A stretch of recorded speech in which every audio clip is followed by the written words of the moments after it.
Ушул кишинин негизги мындай шакирттери кимдер болду? Азыр баары эле мен Чубак ажынын шакиртимин чогуу жүрдүм деп айтышат го.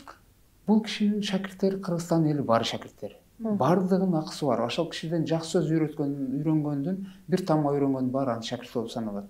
Биз аларды бөлгөнгө акыбыз жок. Ошон үчүн сөзүн башында айтпадымбы? Менин досум деп айтпашыбыз керек. Ал баарыбыздын досубуз болгон. Ал баарыбыздын бир тууганыбыз болгон.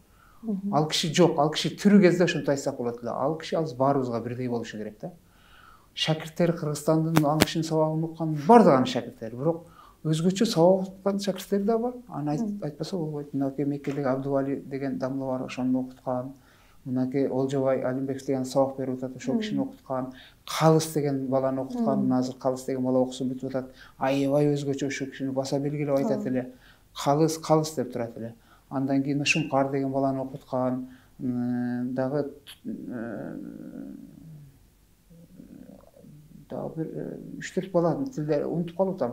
Бир 10-15 балдарды өзгөчө бөлүп да окуткан шакирттер бар. Ушулар баардыгы бүгүнкү күндө ушунун сабактарын улантып, сабак берип атышат. Ал киши мындай чарчаган учуру болчу беле бардыгынан, бул азыркы дүйнөлүк маселелерден чарчаган.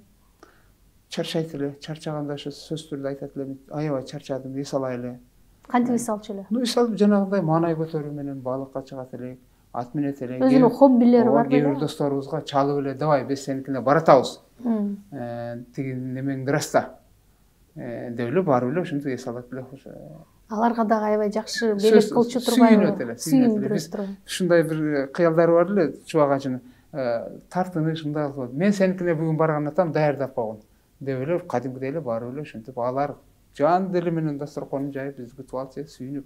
Суу самырга бир канча жолу эс алганы барды. Көлгө барат элек. Жана күрөшкөн ошо Суу самырда болгон. Мындай учурлар көп болот.